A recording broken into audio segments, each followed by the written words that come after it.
more people with us. We're going to be eating while we're doing this, so don't worry about people get up, grab something to eat. But I wanted to make sure you knew that we are doing this podcast as part of the Invisible Ache for Black men. So we're going to get started. I'm going to now pass the mic. We all got different questions that were just different quotes from the book. So I'm going to pass the mic. We're going to get this conversation started. You guys ready? Yeah. All right, so here we go to get this conversation started. They'll state their name and the question that they have. All right. My name is Ray John. I'm a student that attends Michelle Park.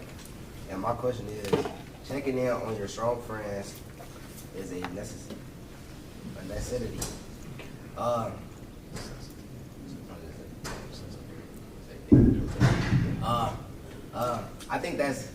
I think you should check on your friends because you will never know what could be going on during their life and what could be happening behind the doors when doors close and stuff. And so, yeah.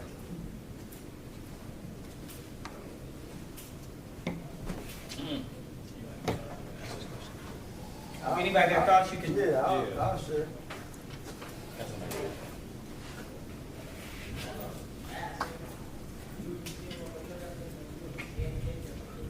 Thank you, Vernon Driscoll.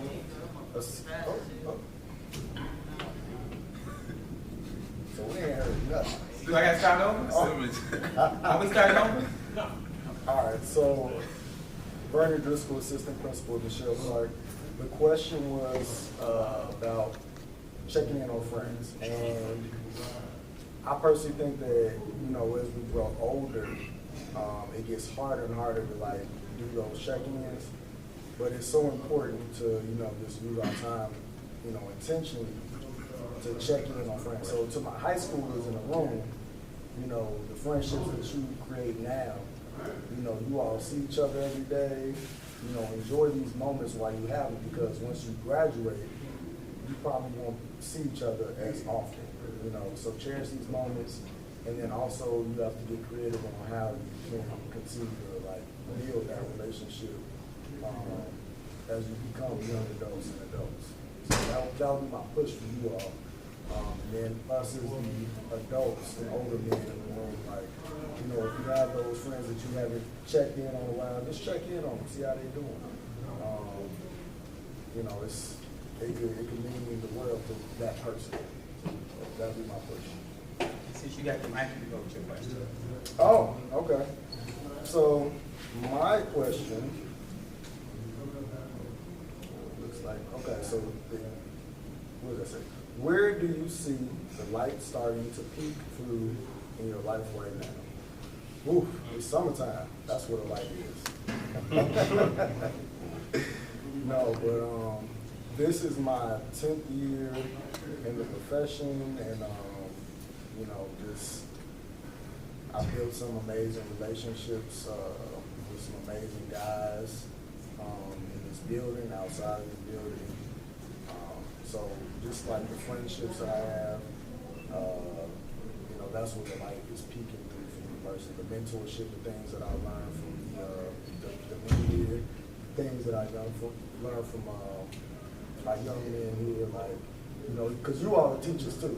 As much as you have teachers, you learn from you all as well. So just being able to experience that to me has been, really pivotal and transformative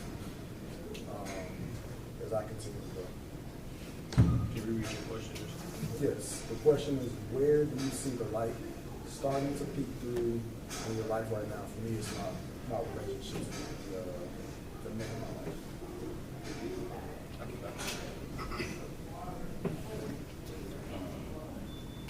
I think where I can see the light starting to peak in my life is just like a transition that's been going on in my life over the last couple of years. I can just see myself, starting to come out on the other end of that.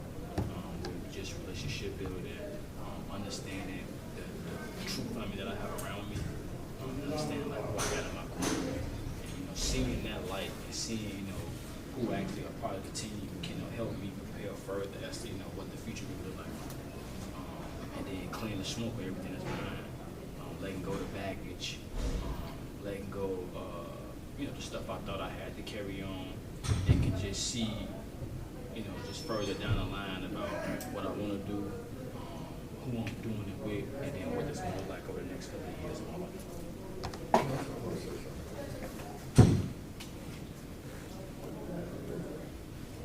I don't know, I just think it's pertinent to say, I've been here a long time, so years go by so fast, man. You gotta cherish everything you got.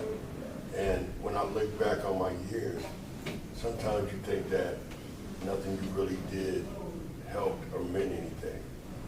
And I see more and more of our kids start to come back. You're like, whoa, I've actually done some good. You don't think you have, but when you get down to the end of it, and I'm getting there. And for a long time, I was like, what have I done? What have I done that's constructive? What have I done that's useful to these kids? But as I think about it, and as they come back, and as I talk to them, then I see their offspring, and I see where they're going. You do a lot sometimes without doing anything. Sometimes just being there and showing up. So I say that to say, don't think your life is meaningless, just because it may not meet to what you thought it was going to be. You put this here for a purpose. And sometimes we don't see it until it's at the end. Going through it, we're like, man, what have I done that's actually meaning anything? But you never know how you affect people. Sometimes you can affect them just by saying nothing, just by being there. So. You might as well do your question, Richard. Yep, read both sides. We heal in community, not in isolation. When you feel the ache most intensely, do you tend to withdraw or reach out? How has that worked for you? Oh, Lord. Well,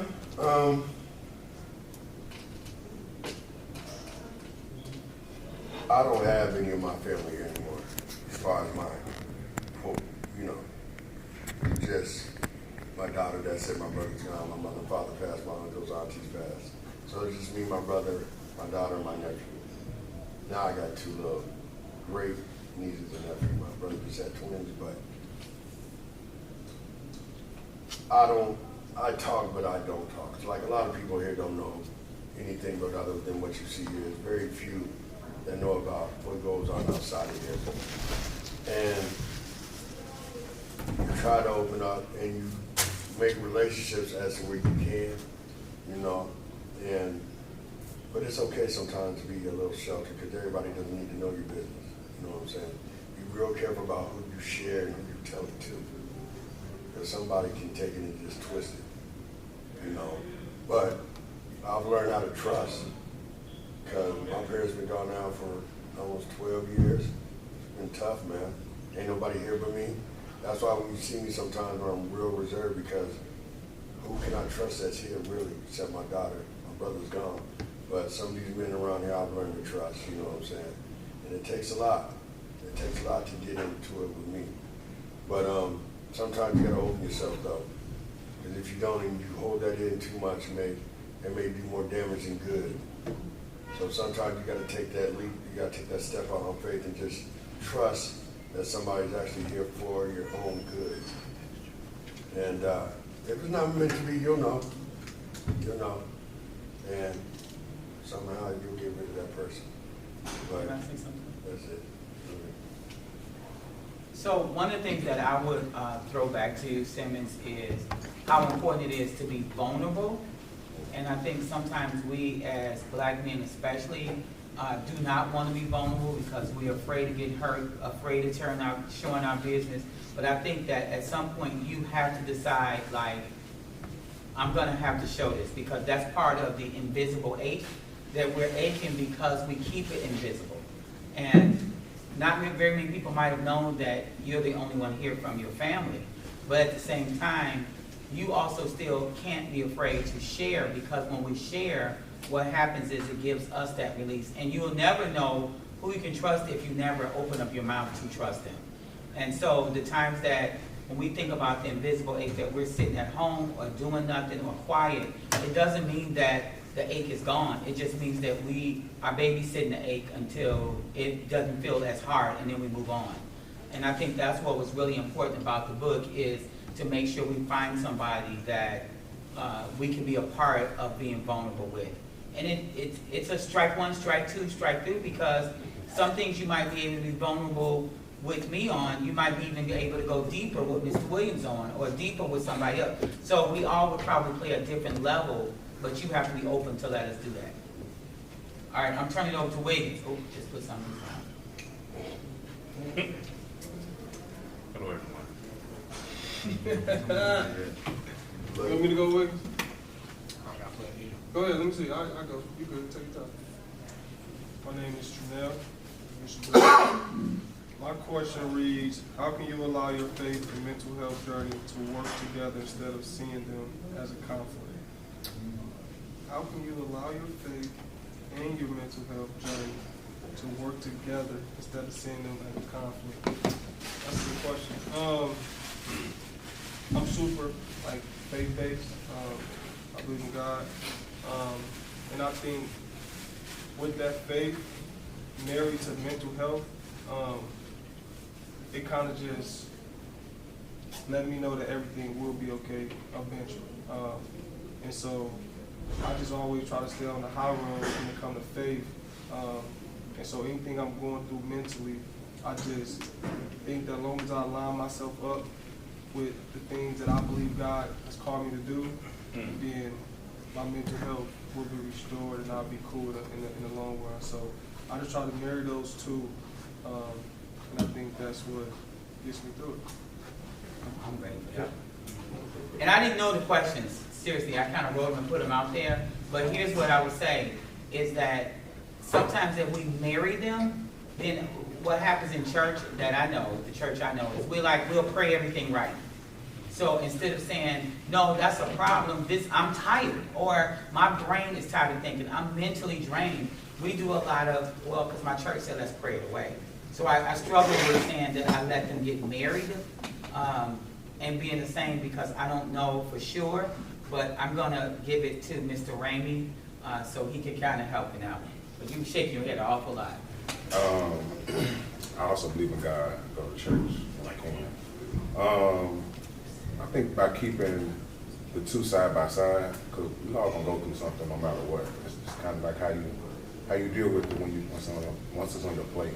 You know, a lot of people, they get stuff thrown at them, it's like they either gonna avoid it or cancel out. But sometimes you gotta endure. Sometimes you gotta wait. Sometimes you gotta think. Sometimes you gotta process. Sometimes you gotta talk to somebody. I'm very grateful for being at a school with men, black men, that I can pour into, talk to, vent to, scream at. Not scream at, but get some other opinions. Because in life you need stuff like that. A lot of times as we go through our journey and we have no one to talk to. You can always talk to God no matter what.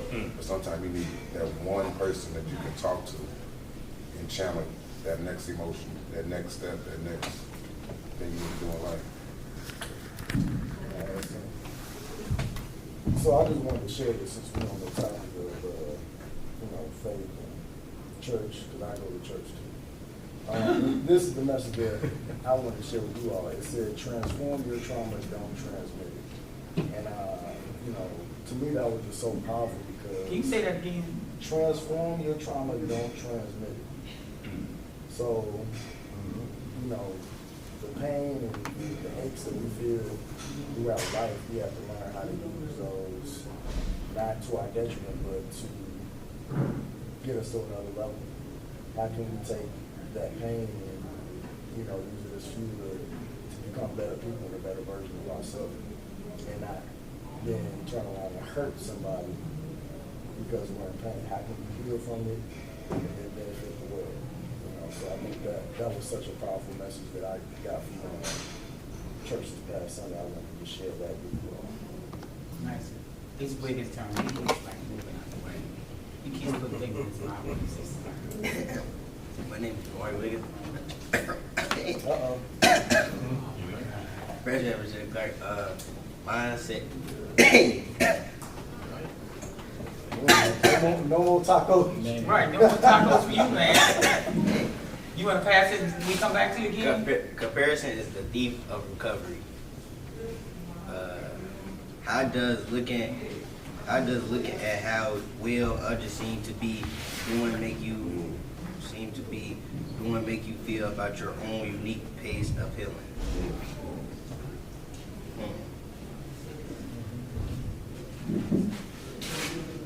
I don't really know how to So how does looking at how well others seem to be doing make you feel about your own unique pace of living? So basketball, you're being number one. How does that make you feel when you see other people doing it that you're like, that's where I need to be? I don't feel that way about it. Okay. Cause like, I got something. I don't know, it's just like they number one, but it's like I know I'm still doing good. Like, it's like they number one, or they probably better than me, but I know like I'm still working on myself, and I'm still, doing what I need to do to become where they at, or become better than where they are already at. So I don't feel no type of way. I just feel like it just give me more energy to, it just feel me to work harder and stuff like that.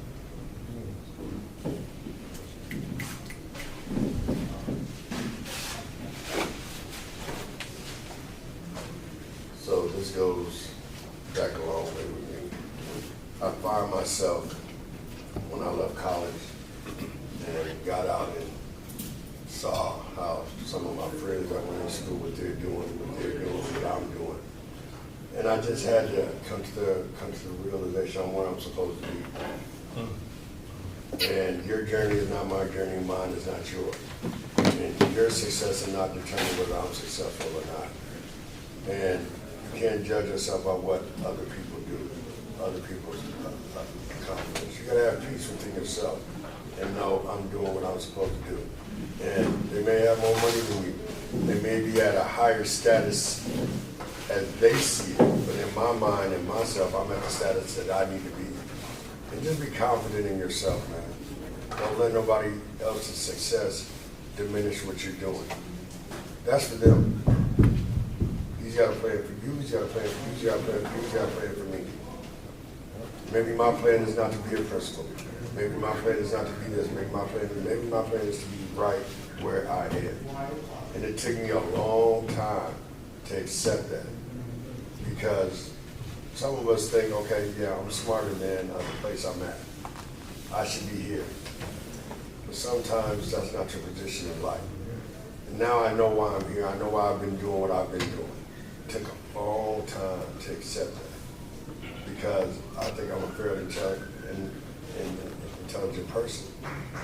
Yeah, I could probably be doing something else. But I guess he put me right here. Or else I still wouldn't be here this long. So, don't let what everybody else is doing deter you. Your progress is your progress. It may take a little longer, but that's not your plan, that's his plan. And when you really understand that, you're not controlling this. He controls whatever you're doing. It'll make life a lot easier and you'll be able to understand and accept it a lot better. I would say give it to Lee and then Steve.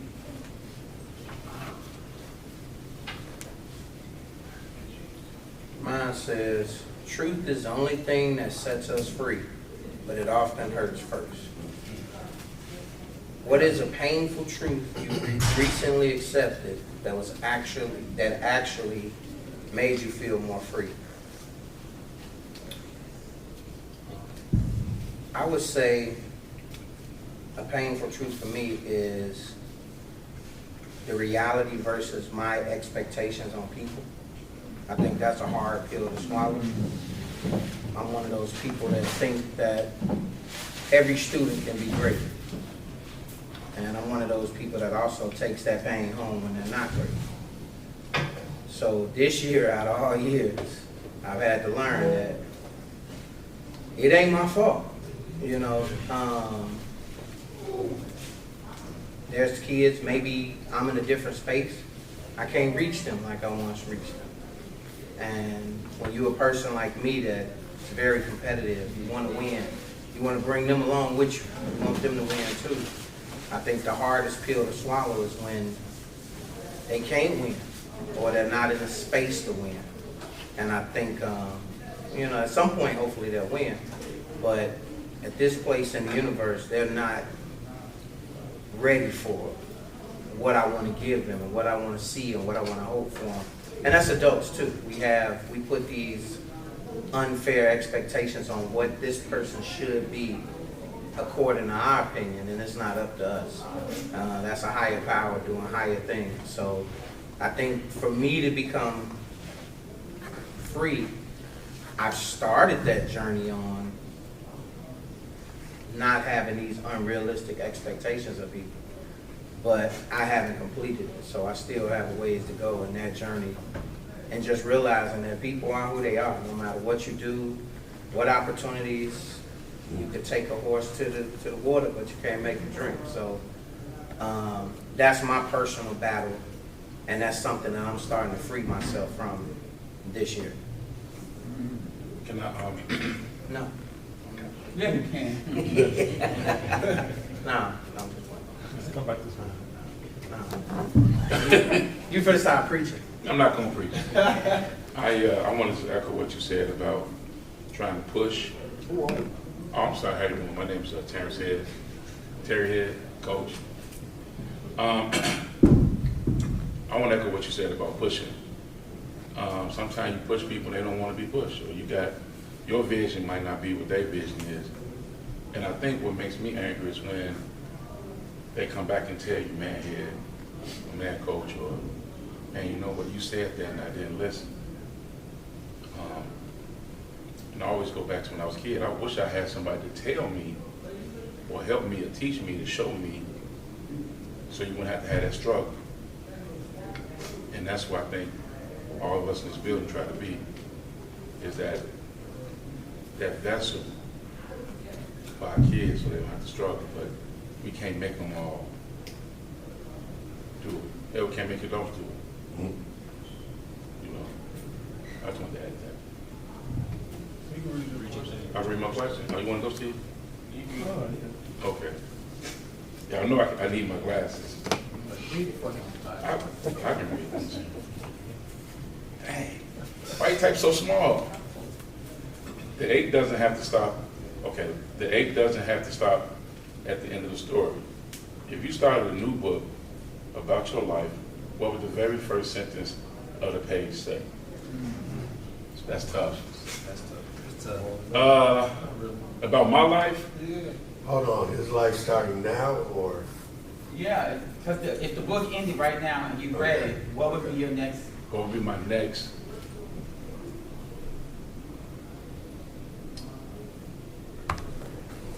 I gotta say, I'm always willing to help. Are you okay? What can I do? What can we do to help? I look at like, as you're thinking, I think everybody need help. I don't want to sugarcoat it, man. I just feel like, I'm gonna say this too, I don't know, not for the young folks, but I say for the adults, everybody had a chance. If someone gave you a chance, someone helped you along the way. And I don't want to stop it, because I know I wouldn't be here sitting in this chair, I wouldn't be, doing the things I'm doing today without a chance, without somebody saying, you know what? And I think, man, Lee was talking about that this morning. Like, man, a chance. Who gonna be willing to help? So can I challenge you on that, Head, with Sure. saying, what in that next chapter, what would be for you? Because what you just gave us is what you're gonna do for others. I'm still gonna make sure people get a chance. I'm still gonna, but what would be in that chapter for you that only relates to you and you being wherever you want to be? Man, that's kind of sad. That's kind of hard to ask, boss. So I feel like. And I was gonna ask a similar question. It's like, have you helped others? Have you helped yourself? Or you've helped others, have you taken the time to help yourself? And I gotta say that. I tried. I just wait. I can't answer that. I can help. I can help you answer that. In the sense that it hit me when I first heard it. Just Brian Weddington, fine arts instructor, theater arts, beyond theater. Weddington World Travels. When I first heard that what would be the sentence? And everybody here has been speaking so far, been talking about, I put it in a nutshell, mindset. Their mindset is shifting. So the first sentence could be, I am in a constant state of becoming. If it were me, I would be starting that. And I can offer that, to anybody here because, even when Sim was talking about, we all grow. We're growing constantly.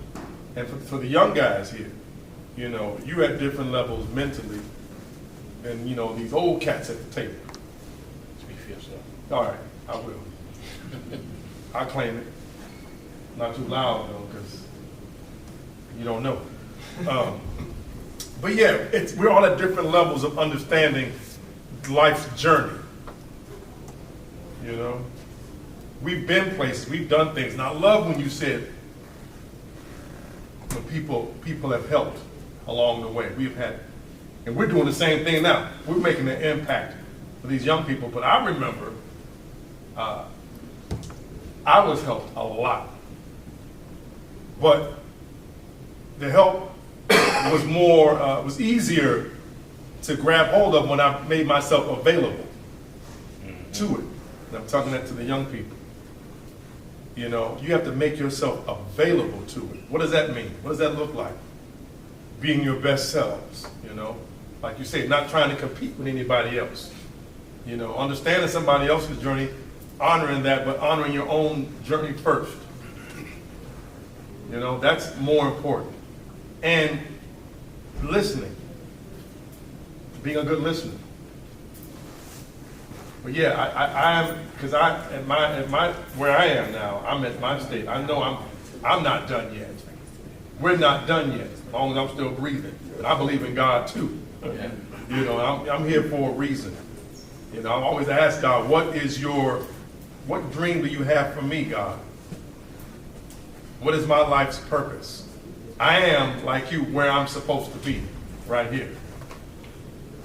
It just happened the way it is, and I'm so glad that I am, because I'm making an impact. And with that, I'm going to read my question. So hold on to your question.